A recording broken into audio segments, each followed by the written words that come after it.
Inspired by Japanese design, native plants, and significant milestones in their lives, Lee Clippard and John Stott took a new view of the yard that came with their 1950s house. On their blog, The Grackle, they chronicled their hands-on work and revelations since they made East Austin home in 2006. The vision always was to have outdoor rooms where we could sit and be outside and enjoy it, because we both moved here from Wisconsin, and we were just so happy when we got down here and realized we could spend a lot more time outside and really take advantage of that by having these outdoor rooms. And when you have a small, older house and you entertain, it's nice to have the parties and visitors be able to use the space outside. It really kind of breaks through the wall, the traditional home yard boundaries. You'll often find them on the patio since they expanded the tiny version that came with the house. They kept the Celtic knot, but removed shrubs that cramped entertaining.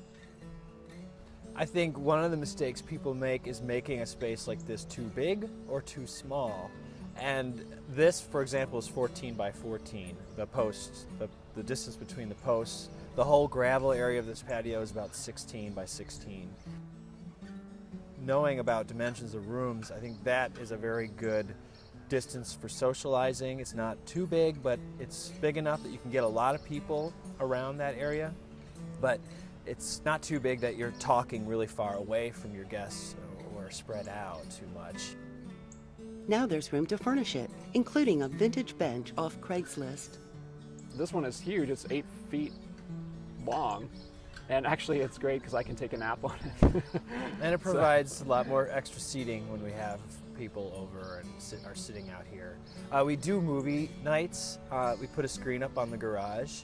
So we'll all sit around here and have a movie projected onto the garage, and 10, 12 people watching a movie and make popcorn. And that's just a nice way to use the backyard on a summer night. Since lighting captivates the nighttime garden, they hung commercial lights that are hardier than their former Christmas string ones.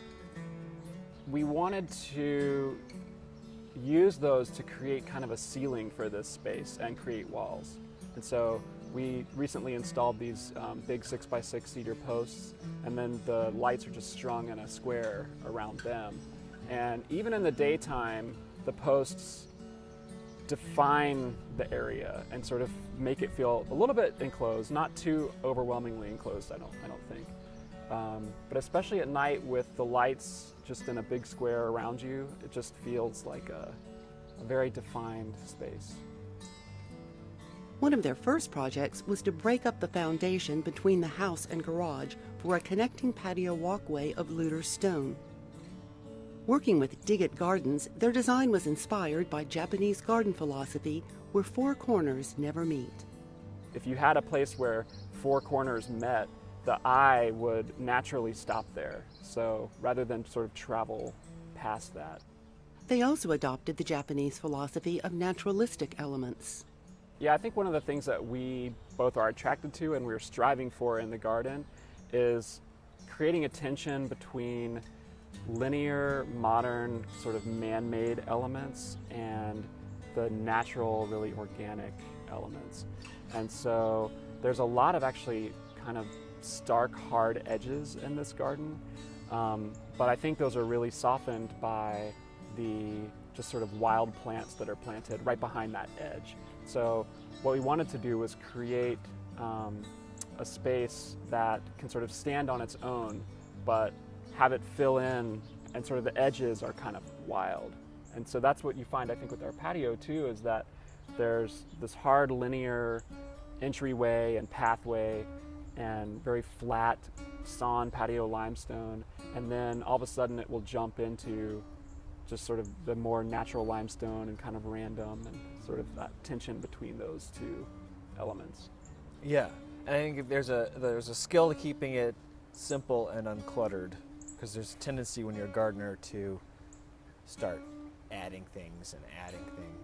I don't know if we have that skill necessarily. Well, I think in the entrance we've kept it pretty disciplined. I like to think, but yeah, it's hard to keep it disciplined. I think sometimes it definitely, that's also a tension, right, between the simple and the more natural, or the natural and the modern. I think that's kind of that line we're trying to walk. I think that sometimes we want to add more things, especially to the entry to this back garden here.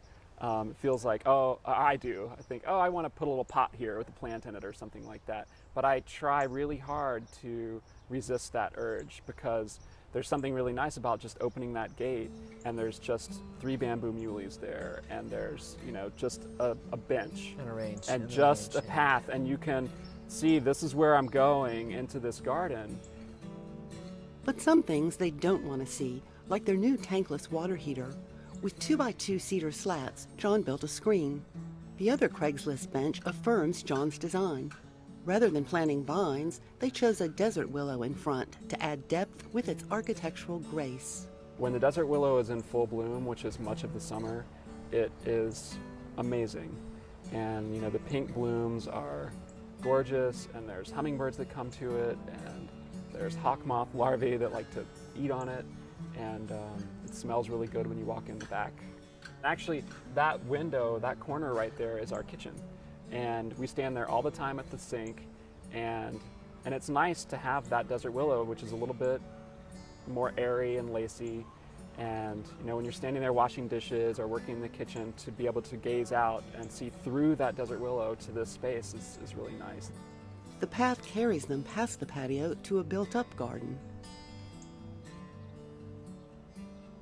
Naturalistic beds that feed the wildlife frame the more controlled vegetable gardens that feed Lee and John. At the back, they built up berms and dug out a dry creek to redirect flooding rain that swooped down the slope to their house. To put an old post to use, they designed a milestone that keeps the people and places they love close to home. And it's also a compass. Although Lee and John want to connect the spaces, they arranged to separate their functions.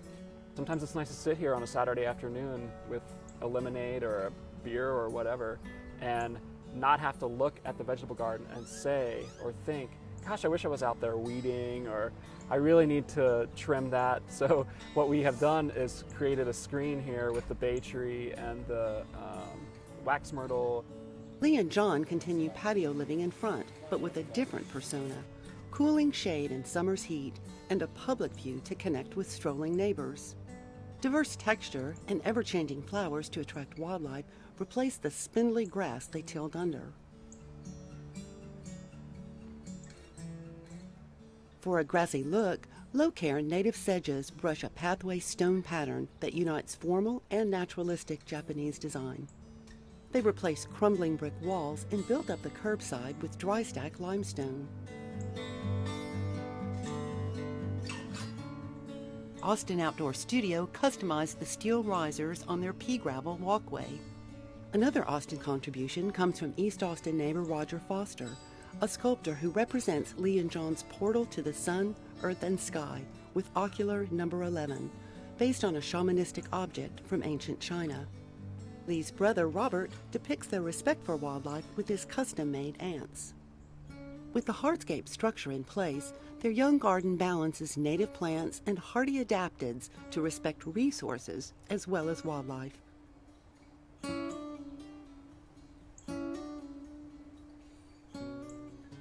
They've also united the garden to the house, both outside and in.